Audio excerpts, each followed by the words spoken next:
Hello and welcome to Gutted. I'm Aleece. And I'm Tony, and we're here to spill our guts about horror film trailers. But also horror films. Yeah. So welcome to our first pre-gut and post-gut combo episode. We fell behind for our pre-guts for March 2025. So today we'll be covering one movie that came out this month. The first half of this episode will be a spoiler-free review of a trailer for one particular movie. We'll make our predictions, then rush out to the theater to see that movie. And after watching the movie, we'll immediately follow up our pre-gut predictions with our fresh post-gut reactions and a spoiler-full review of the movie. If you couldn't guess by now from the show's title, we'll be covering Death of a Unicorn, the first feature-length film from writer-director Alex Sharfman. Yeah, there are quite a few first-time feature-length film directors and writers this year, which is cool. It has quite a star-studded cast. It's starring Scream Queen Jenna Ortega, who we all know from Scream, aka Scream 5 and Scream 6, and X, and the upcoming Hurry Up Tomorrow. It also has Paul Rudd, who we all know as Tommy Doyle from Curse of Michael Myers. It has Oscar-nominated Richard E. Grant from Can You Ever Forgive Me, and more notably Spice World, right guys? Everyone loves him from Spice World. And Téa Leoni from Jurassic Park 3, and also Will Poulter from Midsommar, and Jessica Hines from Spaced and Shaun of the Dead. Wow, what a star-studded cast. I know. All right, let's preview that trailer. An opportunity for greatness, for immortality. I've never been so alive. Dad, please just listen to me. We need to give the little one back. Okay, bad things will happen.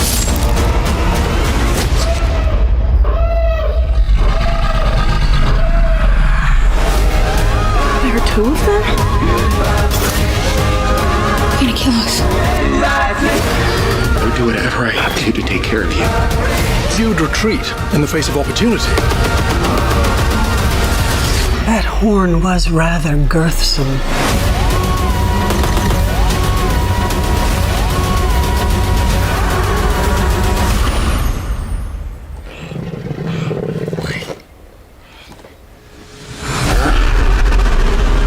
That was Death of a Unicorn. Aleece, what's going on in that trailer? Okay, so many things. So it starts off with Jenna Ortega, and she is gazing upon this unicorn body, and she's vaping. She looks bewildered, surprised, shocked, scared, who knows? And it looks like perhaps she sees the answers to the universe, the mysteries of the universe in the eyeball of the unicorn. Then we flash back to her in a car with Paul Rudd. They're like, oh, we're going to this nature reserve, but it's also a pharmaceutical company's cabin. And he's like, I need you to just go along with stuff and we're going to have a good time. And they hit a baby unicorn. Paul Rudd's like, okay, I don't know what to do. We can't just leave it here. Let's put it in the car. Don't say anything though. Let's go to our meeting with this pharmaceutical company. They keep going. And then the car is rocking and making a ruckus. Then Téa Leoni and Richard E. Grant and Will Poulter is like, what's in your car?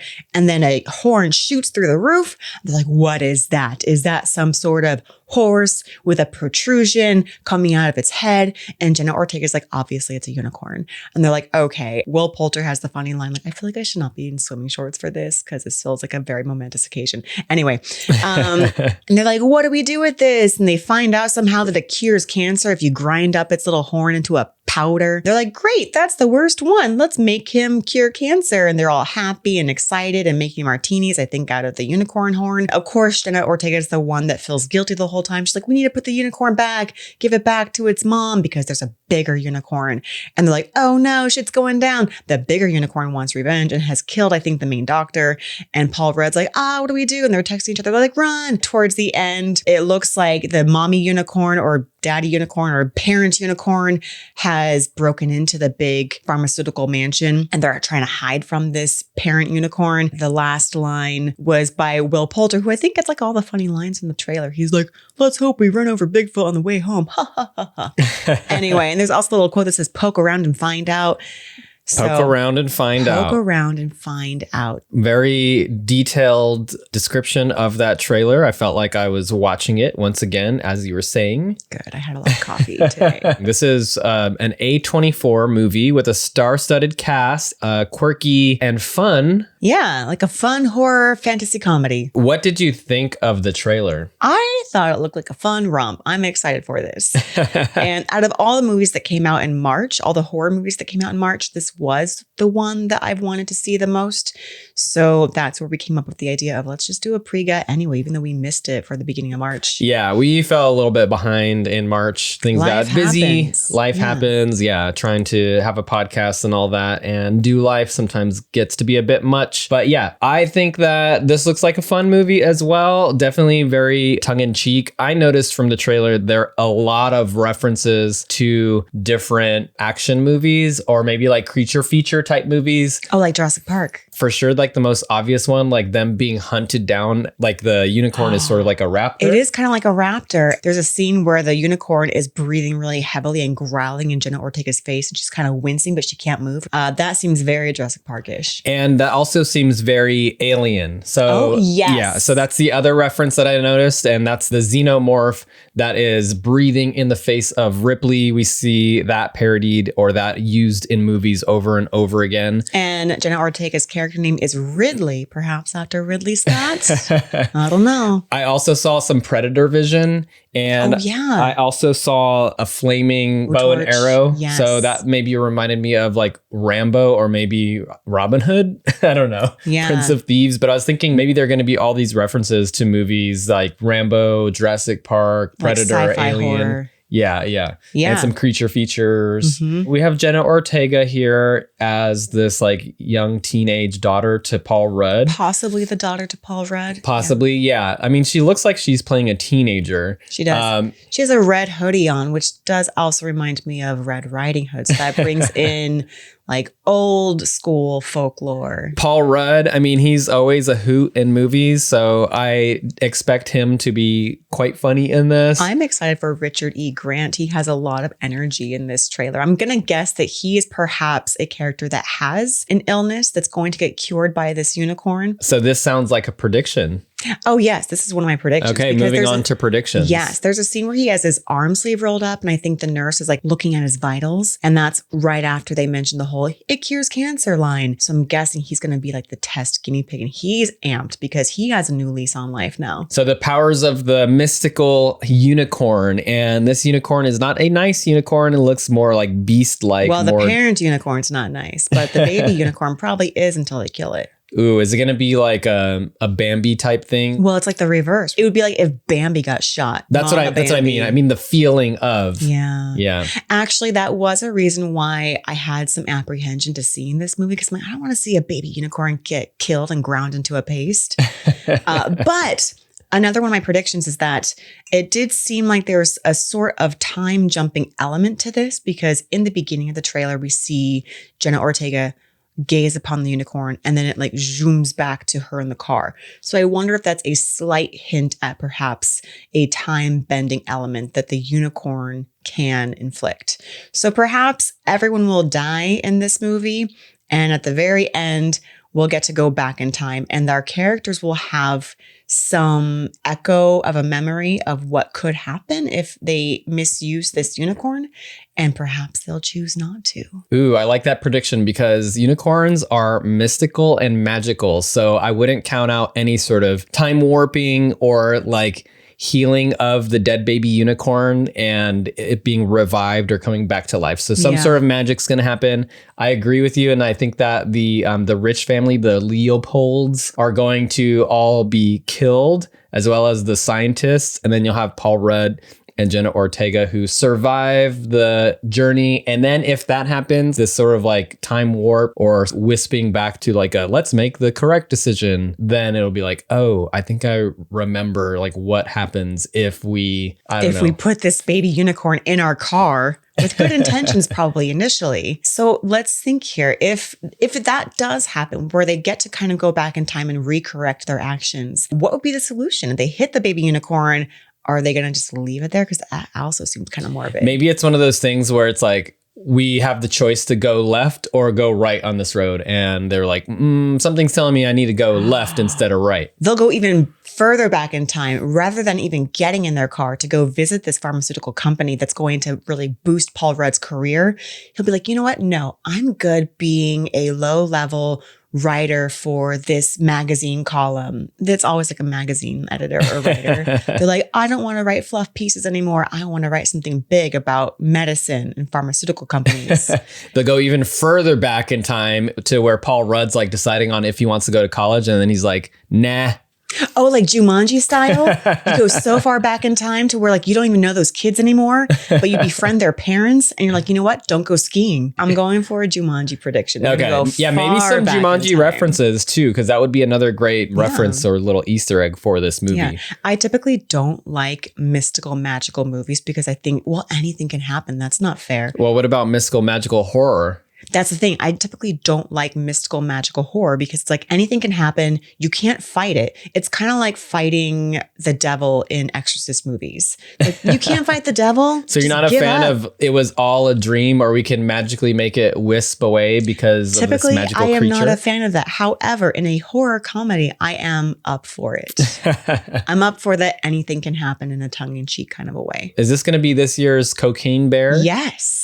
I think it is going to be this year's Cocaine Bear. Okay. Yeah, it's like a fun romp with a giant creature. I don't think the unicorn's going to be on cocaine, but I think it's going to be just as fun as watching baby bear cubs dance around in a cocaine storm. All right. This seems like quite the romp. And like they said, poke around and find out. We are about to poke around and find out, but let's check out the poster. All right. We have kind of an askew poster where the parent unicorn mouth, all blackened with very grisly sharp teeth, is spread wide open and about to chomp Jenna Ortega's head off.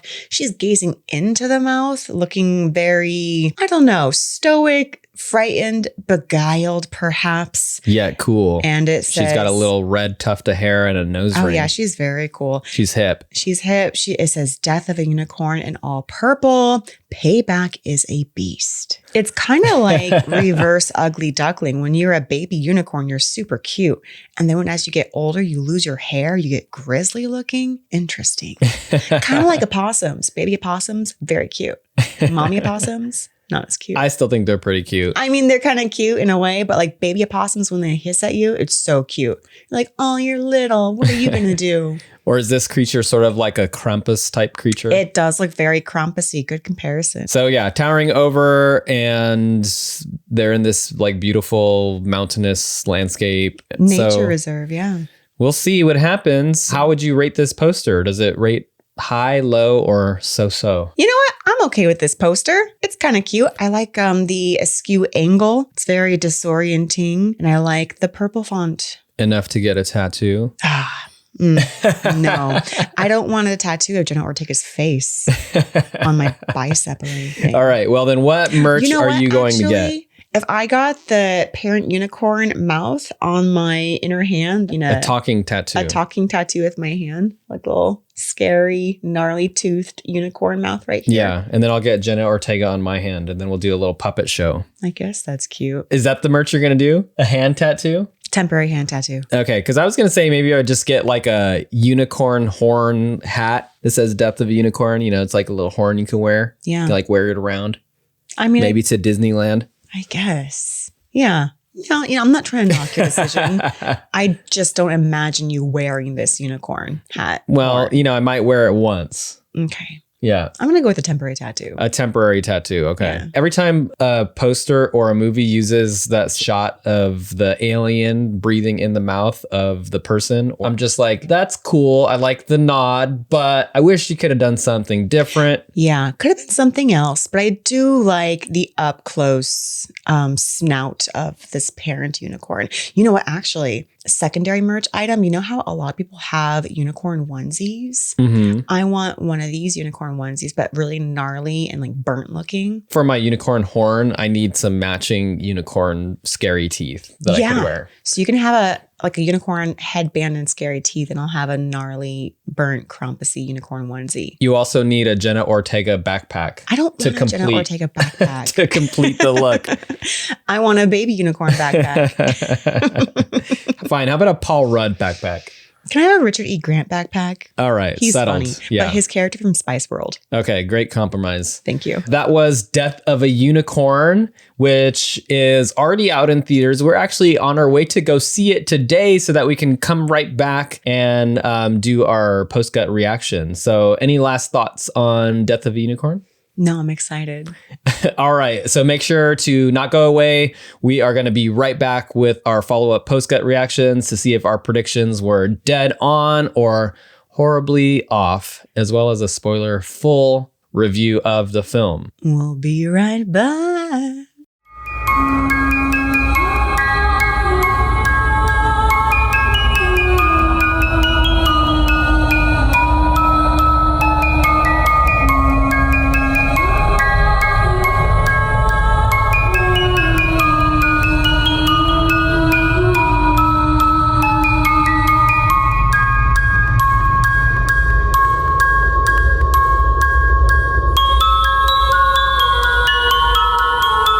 And we are back. We just saw Death of a Unicorn at our local AMC theater. Aleece, what are we going to talk about for the second half of this combo episode? We will start with spoiler-free gut reactions, and then we will go over a spoiler-full synopsis, followed by our favorite moments, prediction results, and our awards ceremony and rating. We just saw this movie. What'd you think? It was cute. It was a cute, magical little homage, if you will, to a director who we all know very well. Was that the main thing that you got from the film? Like, Yeah. This is a homage to Steven Spielberg? Yeah, it felt like an homage to Steven Spielberg and all his films that have both terrified us and filled us with joy. For me, it seemed like this is first a unicorn movie and second a creature feature / horror movie. A unicorn movie. Yeah, because the horror like the movie could have existed without the horror, but the movie could not have existed without the ideas of the unicorn. I disagree. I feel like it was a horror movie that just happened to have a unicorn. Well, what about all the lore and the tapestries and the mysticism of the unicorn? I mean, you get that same stuff from movies involving Bigfoot or Sasquatch. Anything that has some sort of mystical creature, you get all of that lore and like, oh, this is the backstory. Ancient civilizations used to revere this creature and this is how you can defeat it, blah, blah, blah. I found myself laughing. I found myself maybe not scared, but you know, there were definitely like moments where certain characters were killed off and you're like, ooh. Yeah, I mean, I would say there are quite a few scares. There are quite a few jump scares, which I'm not a huge fan of. The kind where you can see them coming. Like if somebody has their back turned and you can't really see what's behind them, you know there's going to be a jump scare. I didn't feel like it was a jump scare. I felt like it was a jump laugh because every time something happened and what I think that you're talking about, I ended up laughing. There were several moments where it's like someone's listening at the door to see if the unicorn's getting closer and closer. And you know that horn's going to come popping through really close to their face or actually get them. There were several moments like that where it's like, you know, it's getting closer. Yeah. You know, someone's going to get stuck with it. All right. Should we get into our synopsis of the movie so we can talk about spoilers? Okay. This synopsis is going to spoil the entire movie. So if you have not seen Death of a Unicorn, go rush out and watch it really fast. Or if you don't care to see it, then listen away. Here we go. Father-daughter duo Elliot and Ridley, played by Paul Rudd and Jenna Ortega, are on a trip to the Leopold Wilderness Reserve to try to get in good with Elliot's boss, an ultra-wealthy pharmaceutical CEO and his family. Driving through the winding roads of the wilderness, we listen to Elliot and Ridley argue. Their relationship is strained and Mom is out of the picture. On top of arguing, Elliot's allergies are acting up, which means he's definitely not looking at the road when boom, the car slams into something big and comes to a screeching halt. What was that? A horse? And it's still alive? It's suffering. The two passengers get out of the car to examine the damage of the poor creature. They creep closer, but it becomes quickly apparent that this is no ordinary creature. It's bleeding purple and has a giant glowing horn. Ridley, of course, decides to grab onto the glowing tusk and is rushed into the secrets of the universe. She's about to meet her mom ghost when thwack, good old dad decides that that's the time to to bludgeon the tiny horned horse out of its misery. Purple blood splatters all over our central characters. Ridley screams and then cut to our dented rental car pulling into the driveway of the Leopold estate. Still shaken from the accident, we meet our hosts for the weekend. Cancer-ridden Odell Leopold, played by Richard E. Grant, his wife Belinda, played by Téa Leoni, and their aimless and arrogant son Shepard, played by Will Poulter. Elliot tries to shake off the nerves and quickly close a deal with the Leopold family as their lawyer and potential partner in the company, but Ridley can't relax, even with the help of her vape pen, nor can she ignore the fact that her acne mysteriously cleared up after receiving a baby unicorn blood facial. And Elliot suddenly has 20/20 vision and not a hint of his previous allergies remain. Suddenly a ruckus is heard from the rental outside. Everyone rushes outside, including the stoic yet creepy butler, Griff, played by Anthony Kerrigan, and the merciless security guard, Shaw, played by Jessica Hines. The presumed dead baby unicorn, now very much alive, thrashes and crashes through the car windows until Shaw delivers a headshot to the poor creature, putting it down for good. It is soon revealed to all of the estate's inhabitants, including a couple doctors, of the creature's mystical healing properties. Its blood, horn, and carcass are almost immediately drained, shaved, and chopped with reckless abandon to serve the greater good of man, or at least the Leopold family. Ridley doesn't have a good feeling about this, as she incessantly reminds us for the majority of the movie, and Putt's dad Elliot tries his best to ignore her with almost equal force. It isn't long before some mystical northern lights appear in the night sky and strange feral noises emerge from the woods to reveal none other but Baby Unicorn's mom and dad. Chaos quickly ensues, and nearly everyone is ripped to shreds in a style any T-Rex, raptor, or shark would be proud of. And in the end, our Putt's dad finally becomes less of a putz and sacrifices himself to save the young Ridley. Tears flow,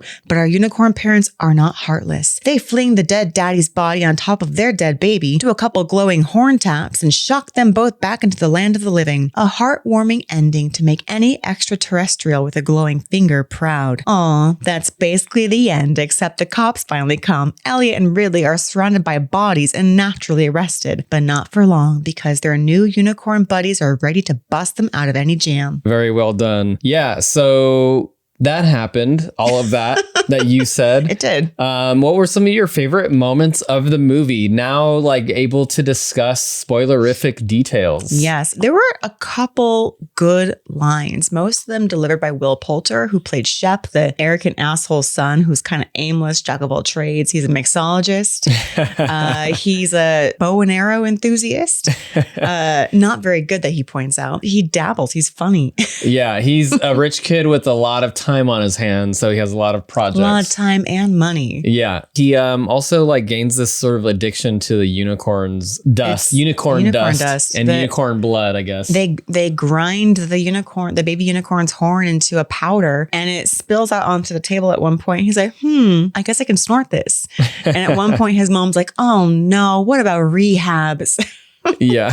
Kind of points out that Shep did have an addiction, and now he's just willing to snort anything to get closer to the secrets of the universe. Right. So yeah, Will Poulter was definitely one of the standout characters of the film. What do you think of the ensemble cast? The ensemble was pretty funny. I enjoyed all of the over-exaggerated decadence of the rich. Richard E. Grant is chomping on a slab, medium rare, of the baby unicorn. And it's like glowing, this sort of like mystical purple. Yeah, that was kind of cool. And Ridley's looking on all disgusted. And Téa Leoni, I thought, did a great job. I thought she was good too. I thought the whole Leopold family did a great job portraying this sort of like mega rich family. Mega rich, out of touch, trying to do sort of good, but really out for self-preservation. I think one of the first lines Téa Leoni has is, oh, we finally freed the captives, or we got them vaccinated. I'm not sure. And what did you think about this duo of Paul Rudd and Jenna Ortega as father and daughter? They were off and on cute. They were at times annoying.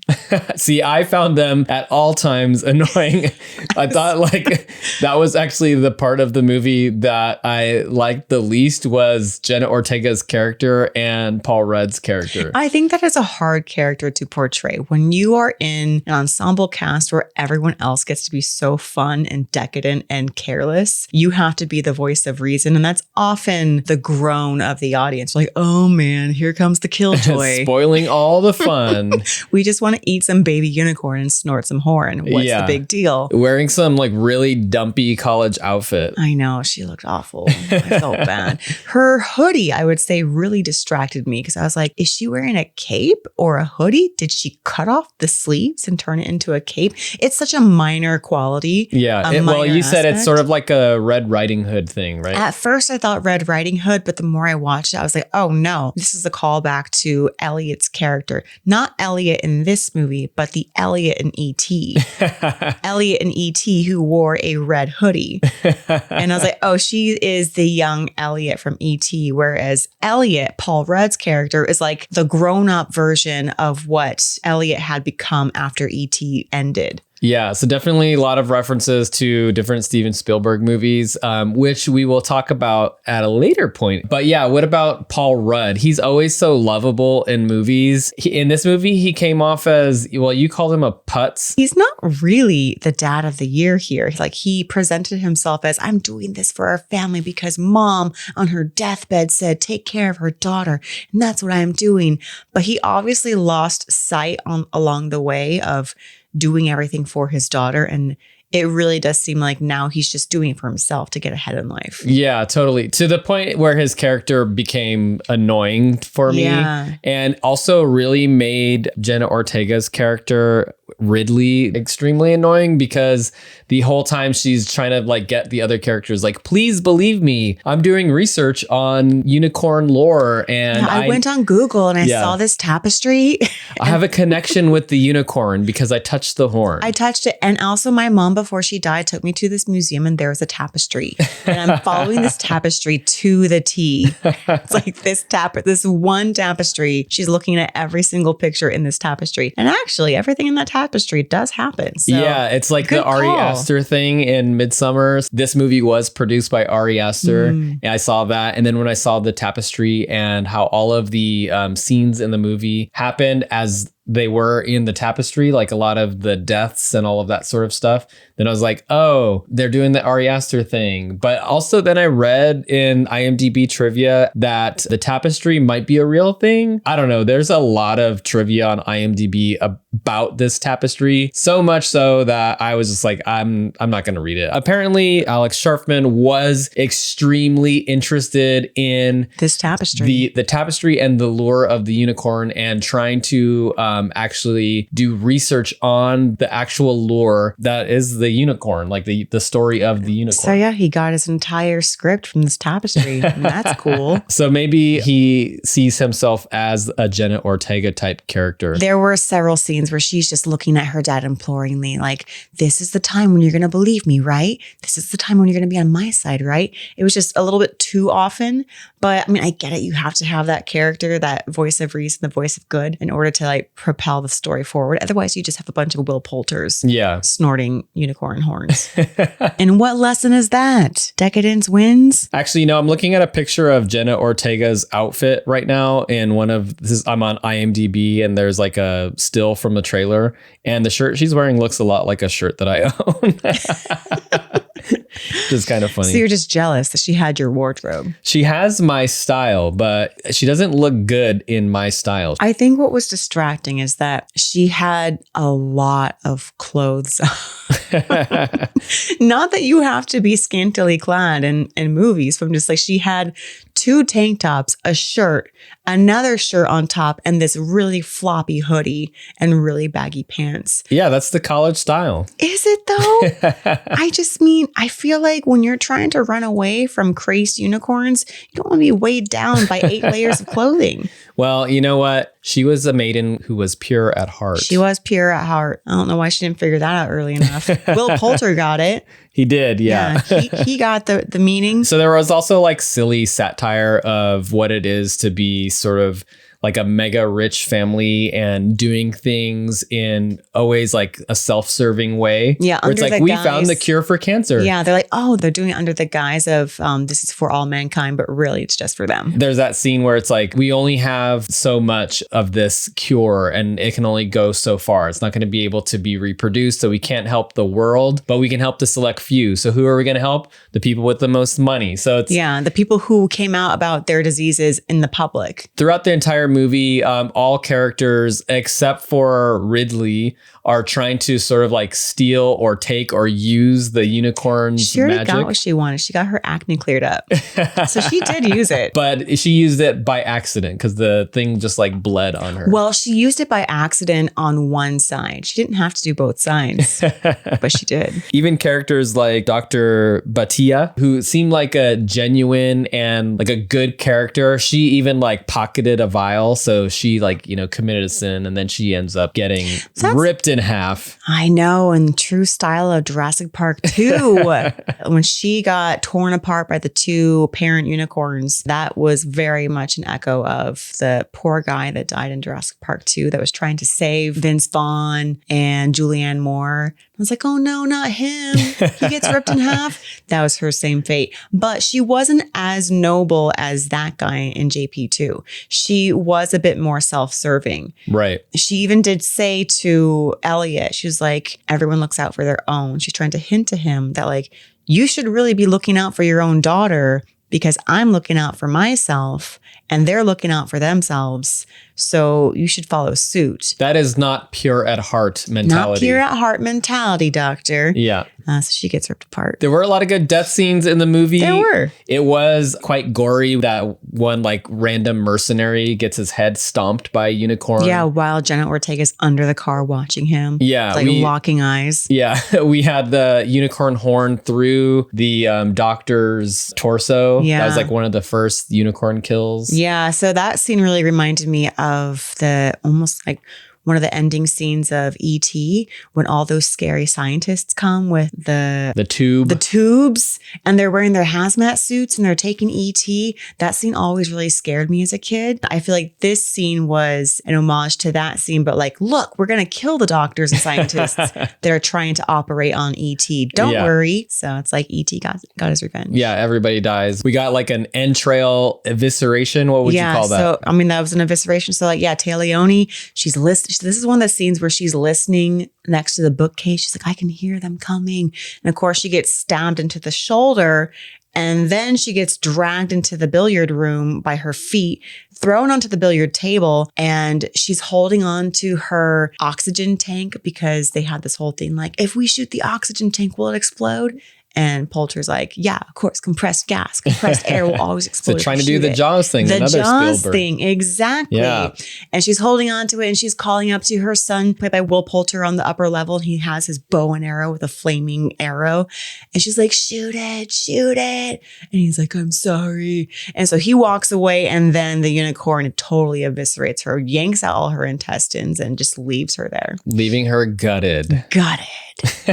We had a horn through the jaw up through the skull. Yeah, because Odell Leopold was so cocky. He thought that he could be so bold as to touch the unicorn horn because Ridley did it. So why wouldn't I get to do it? Yes. I'm pure of heart. Let's see what else. The lady mercenary, like she's like the head of security. She's just kind of thrashed She around. get trampled. She gets thrashed around and taken away to meet her demise. We don't actually see her die. That is one of the scenes where they're out in the woods and she has her weapons drawn. She's ready to get the unicorns, but they get her first. I feel like her character could have suffered a more gruesome death because she did like very cold-heartedly shoot the baby unicorn with In a the gun. head. Like point blank. That was actually like pretty sad. So heartless. Yeah, I was like, what? Jeez, lady. She was pretty heartless and cold the whole time. So yeah, she could have had a head pop. Yeah. Not the other poor lackey who we don't know his name. Or maybe she could have been eaten alive, like in a T-Rex, the guy on the toilet. Toilet eater. Let's see what else. We had a stabbing with a unicorn horn, with a detached unicorn horn.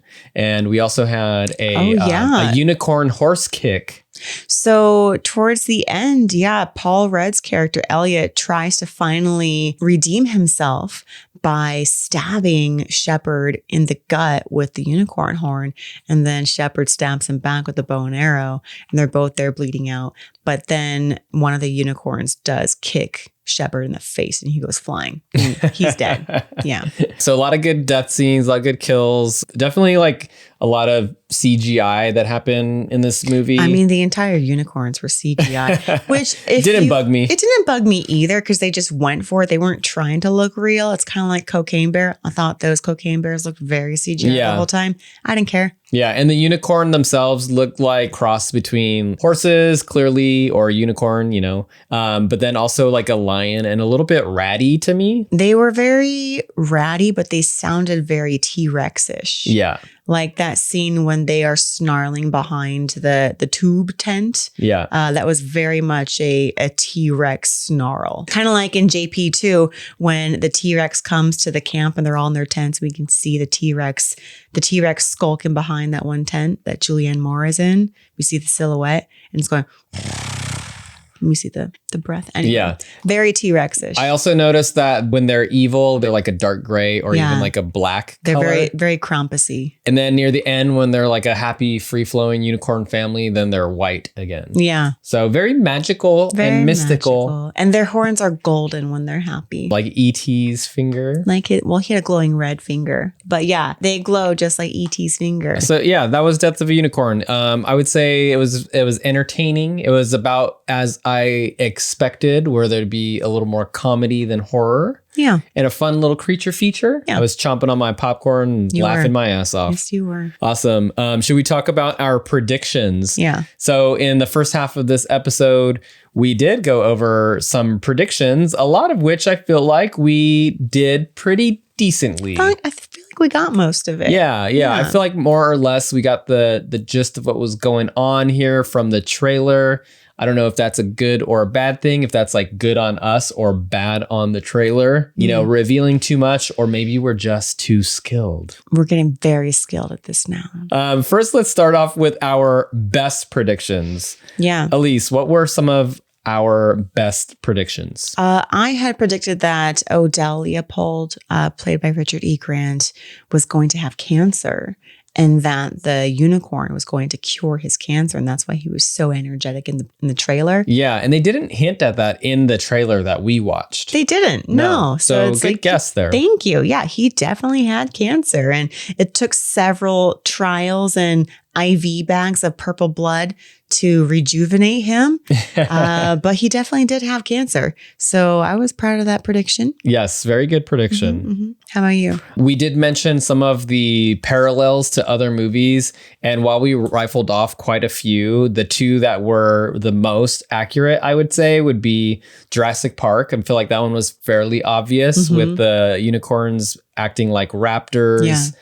And just a lot of scenes of like the guy in the safari suit trying to hunt down the unicorns, but actually like being hunted, like that sort of Jurassic Park thing. And then also the reference to Alien and the xenomorph. Which is actually a cute scene because it gets really close to her face and then sniffs her and then goes to sleep on her lap. Aww. It's pretty cute. Like a big cat. Some of the other ones we mentioned were not as accurate, but we'll talk about those in a second when we get to most creative predictions. But yeah, I mean, I feel like it was pretty obvious the direction they were going to go is sort of like the tone and the feel of this movie. Yeah, what else? I think we predicted that the unicorn baby would be resurrected with magic and that everyone would die except for dad and daughter. Yes, the unicorn baby was resurrected by the unicorn parents using magic. Of course, we all know that unicorns are magical and mystical creatures that can do all kinds of stuff. So Really that seemed like it was pretty much a shoe-in, as, you know, you could use that for a plot device to bring animals back.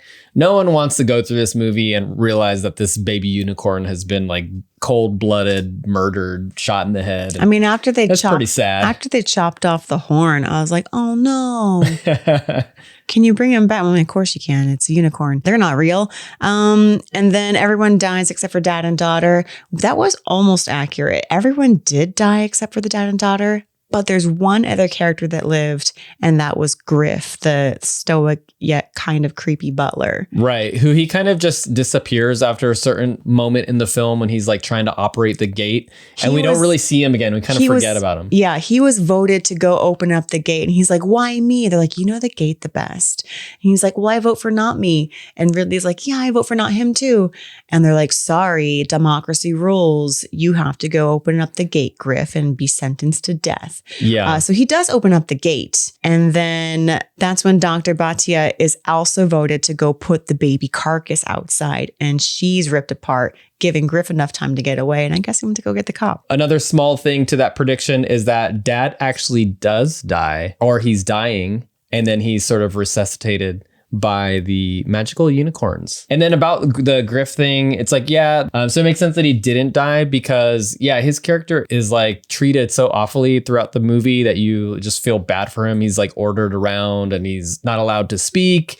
And even when he like pipes up and shares his opinion about the whole situation that's going on, he gets like scolded. So or he gets a look from others like, what are you doing talking out of turn? He's like, oh, never mind. So he's sort of like the thankless servant employee type dude. And he's like, but I have kids. And Taleone's like, you have kids? I mean, of course you have kids. I knew that. So you could say that he's another person who is more pure of heart and gets to survive the night. He gets to survive the night. Some creative predictions. Tony? Yes. Okay. So when I was rifling off the parallels, because I saw a few in the trailer, or I was trying to guess at a few in the trailer, I also mentioned that it looked like it could be a nod to the movie Robin Hood or Rambo. Because you saw the flaming arrow? Yeah, I saw a flaming arrow and I was like, okay, maybe it's going to be one of those things where it's like they have to hunt down this unicorn, or, you know, something like that sort of happens where, or like I said, Predator too. So it's like somebody has to hunt this creature or beast thing. And I saw the bow and arrow flaming. So I was like, oh, that looks like a Rambo thing. But I was like, wait, that also looks like Robin Hood. Didn't that happen in Robin Hood, Prince of Thieves? I mean, as soon as I said it, I knew it wasn't going to be a good prediction. But yeah, that was my most creative prediction. No, that was good. One of them. Yeah, I would say that we both missed all of the parallels to E.T. in the trailer. Yeah. And then once we were watching the movie, we're like, oh, this is hella riddled with E.T. references. Yeah, or just Steven Spielberg movies Just in general. all of his movies in general. Like there's the Jaws reference, E.T., all the Jurassic Parks. Yeah. And then Aleece, you had quite the whopper of a prediction. I still like this prediction. I was predicting that perhaps they would all go back in time and fix everything, maybe way back Jumanji style, and let Mom live. And maybe they would like take a little vial of unicorn dust with them back in time and have Mom cured of whatever cancer she had. Oh, that would be such a heartfelt ending. Yeah. But no, the powers of the unicorn stop at immediate death. Yeah. They can't be super dead. Did we mention that after they are arrested, the unicorns bash the cop car and like it swerves off the road? I mean, I alluded to it, but yeah. So after they are arrested, the unicorn's all happy now. And they're like, oh no, our buddies are getting arrested, carted off by the police. And so they traipse down the road and they kind of wink at Paul Rudd like, hey, put your seatbelt on because I'm about to bash your car in. And so Ridley and Elliot put on their seatbelts, they hug one another and they brace for impact. Yeah. So do you think they survived? Well, I mean, even if they died, then the unicorns could bring them back to life. So even if the car crash killed them, which it probably did, unicorns could be like, whoops, we overshot it. We'll just bring you back. And then Elliot and Ridley could be like, well, it's not the cop's fault. She's just doing her job. So we can bring her back too. So they just have these unicorn buddies that just follow them around and keep reviving them every time they die. Yeah. So you can be like a thrill seeker and know that like, hey, it's okay. Wow. I'll come back. Quite the prediction. This Jumanji style, fixing everything, going back in time. You went full into the mysticism and power of the unicorn. Yeah. I went full 90s kid movie. Maybe it's because you saw, like the cosmos that she sees when she looks at the unicorn's eye. Yeah. And it reminded you of Interstellar or something like that. Go back in time. Fix it. Fix everything. Anyways, very creative, very creative. Thank you. In the movie, there is this sort of moral dilemma that's sort of played out as maybe like satire against people who are greedy, but there is this dilemma that the characters go through. So I wanted to ask you the question. If you could cure cancer by sacrificing the existence of a mythical creature, such as a unicorn, would you do it?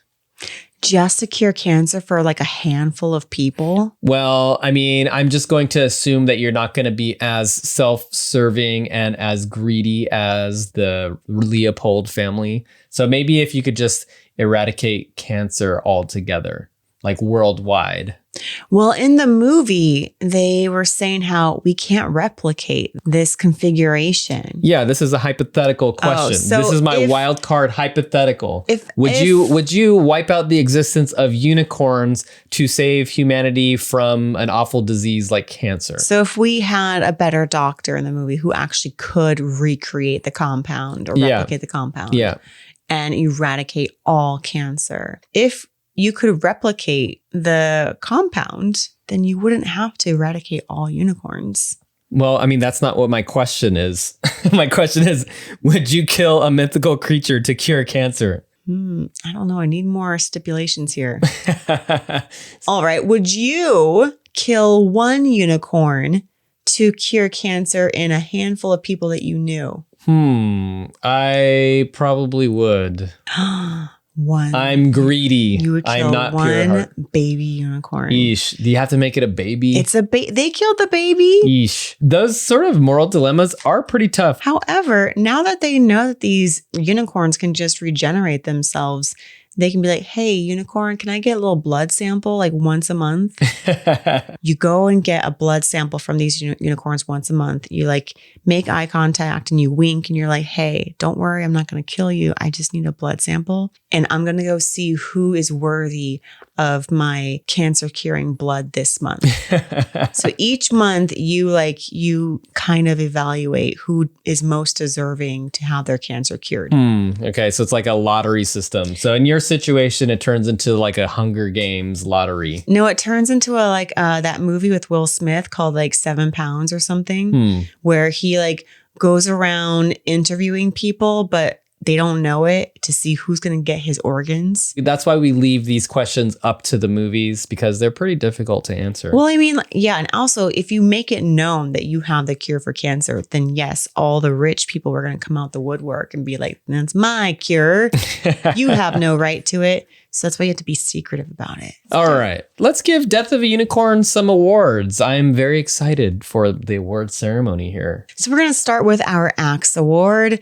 This is one thing that we would get rid of from the movie. Just axe it completely. It's no longer in there. Tony, what gets your Axe Award? All right. My Axe Award goes to Jenna Ortega's dumpy college style. That was the most distracting thing in the movie for me. I did not like it. I did not care for it. Get the girl some regular clothes. Yeah. Yeah. Oh, I have a close second place to Jenna Ortega being Paul Rudd's daughter. I did not like this relationship. I thought it was insufferable, a word that I love to use. I didn't like the fact that she was so whiny the whole time and was like, hey, someone listen to my theories on unicorn. I did research. Didn't like it. I wasn't a huge fan of Paul Rudd's Putt's dad character in general. Yeah. I liked everything else about the movie. Yeah. But yeah, how about you? What gets your Axe Award? Yeah, I did initially give it to Jenna Ortega too frequently, being like, yo, guys, listen to me. But I was like, I don't know how many times she actually did that. So I'm just going to cross that off. And I gave it to her red hoodie because and it's kind of like yours. It was just so odd. And I get it. Maybe they're trying to like have some sort of new, unique style of hoodie. But I just kept looking at it, wondering, where are the armholes? Do you just have it draped over your shoulders? Is it a cape? What is this? What's going on with this hoodie? It's mystical. It was a weird hoodie. And I found myself thinking about that more than I should have. Therefore, it needs to go. Oh, man. It sounds like we were both so judgmental. I know, about her wardrobe. Oh, sorry. I love Jenna Ortega. I thought that this role was not my favorite of hers. I think I like the idea of her wearing a red hoodie, just not something that weird. I mean, the fact that we're like critiquing, we're trying to axe part of her wardrobe, that's not a bad thing. That means that there wasn't anything else more concrete that we wanted to get rid of. Well, yeah, I did. I concretely wanted to get rid of hers and Paul Rudd's father-daughter relationship. So just get rid of them completely and just have our family. I feel like Paul Rudd does best in movies when he's like full Paul Rudd, where he's kind of like charming and goofy and maybe slightly awkward. But yeah, in this movie, he was a little too much of like I don't know, self-serving putz. It's not even self-serving. It's more of like he's like trying too hard to impress his employer. And that's his like main character aim. And it was just like a little too much. Like they should have given him some more redeeming qualities. Yeah. Or maybe a little more range in his character. And then Jenna Ortega's character, I thought was just like, she was just kind of whining the whole time. I will say I'm not a fan of the overused, sullen teen or young 20-something. Like the sullen, idealistic young 20-something or late teen character that is so mad at her dad for seemingly no reason. Like he's taking her on this trip as a favor. Like, hey, we're going to go meet my boss's family. He wants to meet my family. Why does she have to be so mean about it?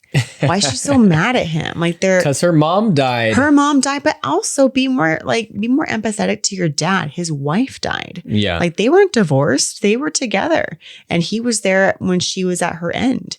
So I'm just like, do we have to have this hackneyed concept of the sullen teen that hates her dad because the mom died and the mom was the glue and all that stuff? I'm just like, can't they have like maybe an awkward relationship, but not a caustic relationship? Another thing too, this is actually not super related to what you just said, but the thought popped in my head, so I have to mention it. In that first scene when they're on the airplane and Jenna Ortega's leaning over on Paul Rudd, I thought the first thing I thought to myself was, daughter or girlfriend? Ew. Because I was just like, I don't know if I believe this combo of people as like daughter and father. No, I thought she was most likely the daughter and that she isn't, they're not very close, which is why he didn't want to move her head because she unknowingly leaned on his shoulder because she was sleeping.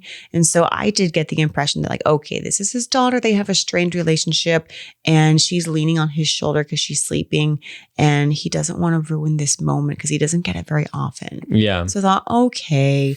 But also when she woke up, she's like, whatever, dude. The whole time. Let up a little bit. Be awkward, but not caustic is what I asked for. All right. Well, that's our Axe Award. Yep. So yeah. That led to like a whole nother thing of venting about characters. A change in wardrobe and a change in father-daughter dynamic. Okay, moving on to our next award. We have our first aid kit. That is the award for any character that we would like to bring back to life. Aleece, what gets your first aid kit award? Kind of no one. I mean, everyone that died needed to die by the rules of the movie. Maybe the cop lady. If the cop lady died at the end because of the car accident. It's like, what did she do? What happened to her? So she died in that car accident that the unicorns caused, and it sounded pretty brutal. Then I would bring her back. Okay, that's a good answer. Yeah. How about you? I also had a hard time thinking about who, because everybody did have their thing that would break the rules, that would make them not pure at heart, as we say. Mm-hmm. But I did choose Dr. Bhatia because of all of the people who were involved. I was like, all right, it's between the two doctors, I would say, that who were probably the least deserving, even though they still did do things that were for their own greed. And I mean, Dr. Bhatia, she is the one that severed the horn off that baby unicorn. Yeah, well, she was told to, but yeah, she also had a little bit of like greediness where she was, like you said before, she was like, I'm in it for myself, aren't you? Like, something like that. Yeah. And she was also one that elected Griff to go open up the gate. So Ridley was the only one that was like, no, don't send Griff out to do it. He didn't do anything. Dr. Bhatia was one willing to sacrifice Griff. Yeah. Well, That's who I gave my award to. So, that's a good- I was going by the lesser of evils, and they don't actually say if the cop character died or not. So I couldn't include the cop character. Out of the ones that definitely died, she's a good one to bring back. Yeah. So we'll bring her back. Maybe she'll get the unicorn treatment where she gets resuscitated. And then she'll realize like, oh man, I was really wrong about my decisions of cutting off the horn and trying to pocket the vial and trying to like serve my own career, all that sort of stuff. Yeah. Not saying no to my rich employers ever. She did cry over her fellow colleague's death. Over her dead colleague. So yeah, that's redeeming. Yeah, she has a heart, sorta. The next award is our second kidney award, and that award goes to any character living or dead that would get a sequel, a spin-off, or prequel associated with Death of a Unicorn. So Aleece, what gets your second kidney award? The Unicorn family. I'd bring them back for a sequel or a prequel or whatever with a different family. Would it be a prequel or a sequel? Doesn't matter. Could be either one. Well, what would your prequel look like? The prequel, some family in a different time period. Oh, yeah. So it goes back to like the tapestry. Exactly. Okay. I like where that's going. So we get to see what actually happened to those people in that tapestry. Yes. And then what would your sequel look like? My sequel would look like another rich, entitled family finds them in the future. And see, I feel like these unicorns are really just prancing around testing people. Like they're really good at causing car accidents, apparently. So I'm not completely convinced that this baby unicorn traipsed out into the middle of the road by accident. Ooh, you think it was purposeful? I think maybe it was purposeful. Like they planned this. They're in cahoots, these three, and they know that nothing bad will really happen because in the end, they can just, resuscitate each other. So they're going to move on to the next mega rich family and test their morals. Test their morals, teach them lessons, and or eat them. Wow. Okay. I didn't realize that this was such a vengeful, is that the right word? They're kind of like Rumpelstiltskins or like leprechauns. They're trolls. They are like trolls. Yeah. I like that a lot. That's a good prequel and sequel. So if Alex Sharfman is listening, then you got a franchise right there. I gave my second kidney award to Shepard. Oh, I like that. It's going to be a sequel. Because Shepard is so hopped up on unicorn dust, he actually ends up surviving and he goes off later full Scarface.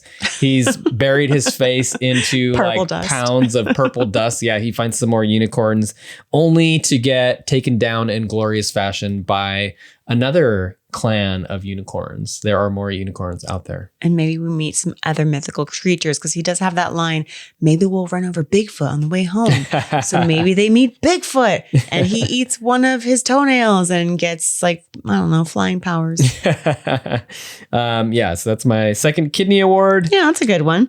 Thank you. Next one, we have Best Intestines. This is the award for the best, most tragic, or just your favorite death scene. Okay, my award for the best intestines goes to Belinda, who gets eviscerated on the pool table. Mine went to the exact same death because she got skewered in the shoulder, then thrown around by her ankle, thrown on the pool table, and then gutted. And she could have ended it all by holding on to that oxygen tank and having her son shoot it, but he chose to keep his unicorns alive because he wants a unicorn farm. And then she's gutted. That was a pretty crazy death. Yeah. And, our show is called Gutted Horror Podcast. So anytime a character is gutted, it's going to get my best guts, my best intestines. Makes sense. You always go for the literal award. Yep.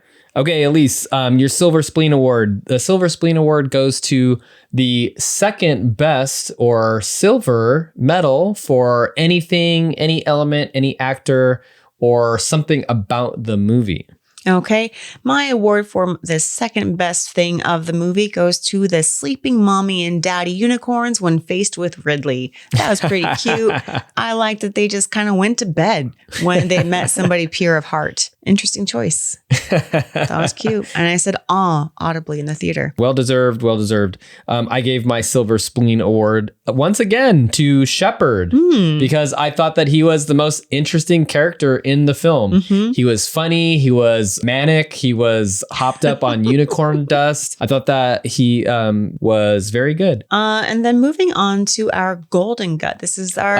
excuse me, you mean our coveted Golden Gut moving Award. on to our coveted sprinkled in unicorn dust Golden Gut Award. I'm going to go first because my Golden Gut goes to Shepard, played by Will Poulter. Wow. Okay. Very nice. I agree. He was my favorite character. He had the best lines. He was such a douchebaggy asshole the whole time, committed to that role, and still very funny and fun to watch. And I always commend that when you have such a just like a turd of a person and you still like them and you still want to see more of them. He had some really great rich guy outfits too. Yeah, he like was always wearing swim shorts. And even in the trailer, when he sees the dead baby unicorn, he's like, I feel like I should not be in swim shorts for this moment.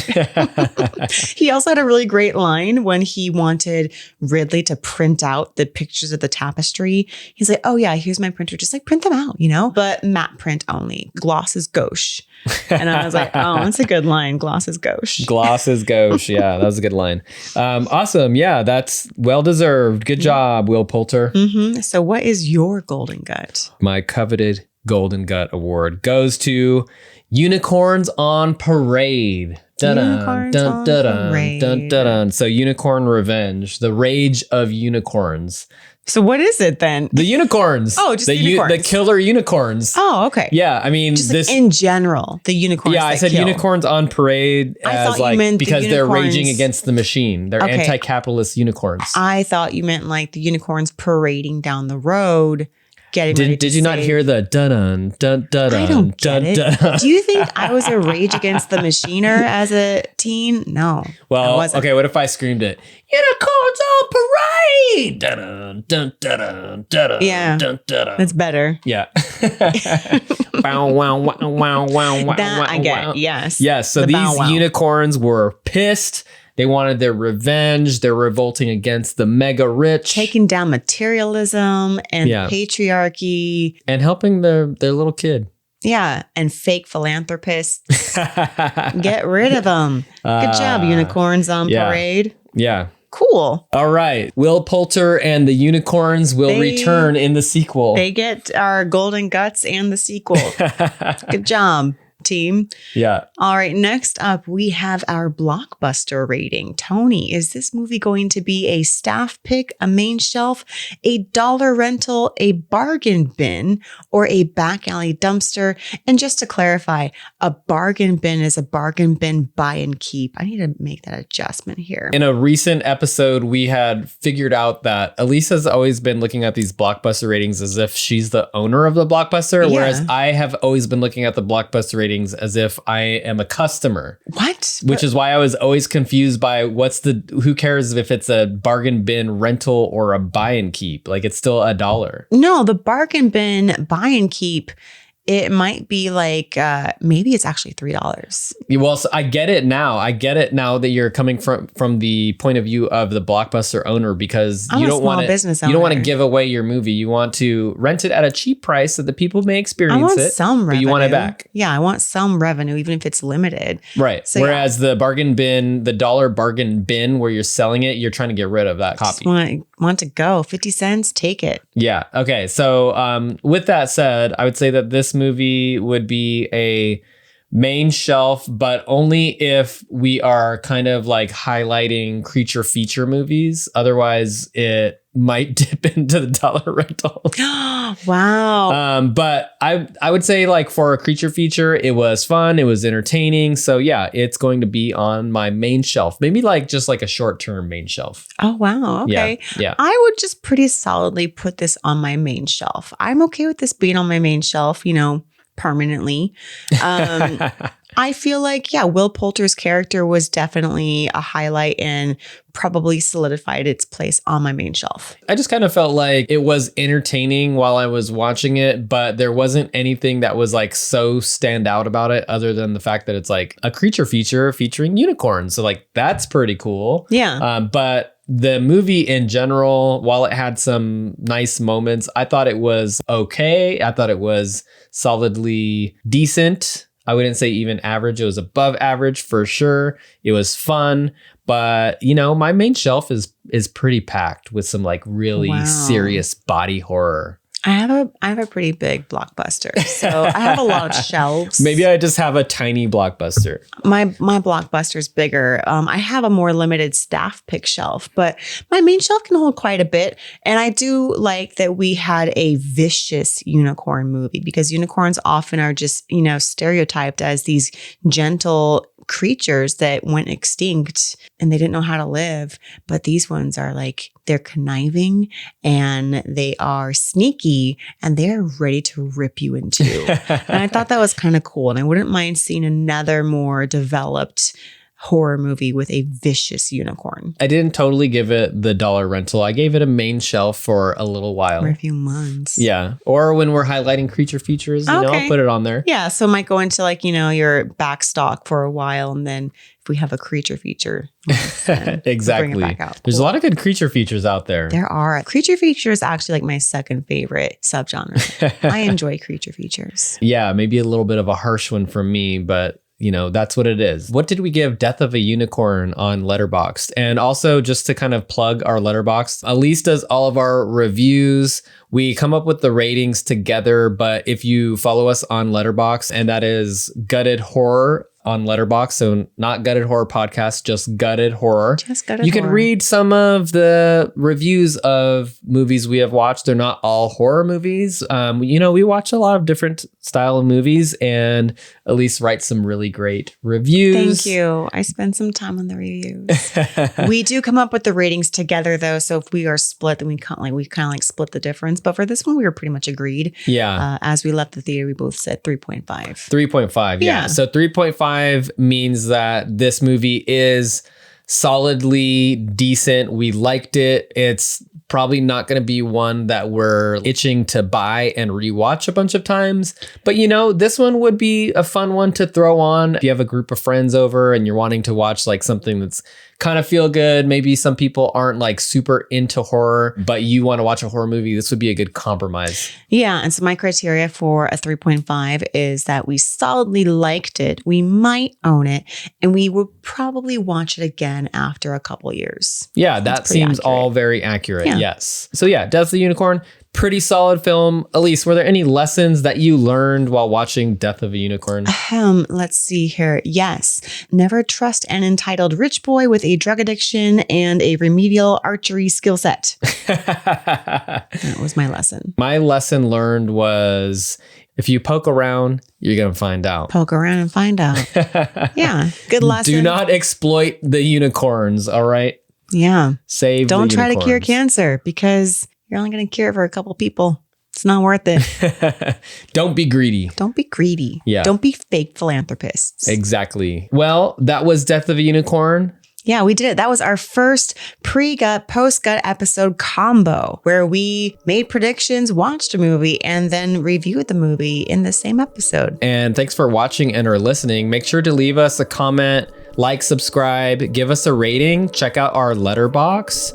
If you leave a comment, give us a suggestion for some more post guts that we can do. We've done a lot of pre-guts, and we are looking for suggestions on movies to revisit that we have already tried to like guess at. Or you can suggest another pre-gut, post-gut combo episode. What would it be? We're interested in your suggestions. We want some. Please Send us an emoji. Send us an emoji and we might figure it out. Thank you for watching and or listening. This has been another episode of Gutted.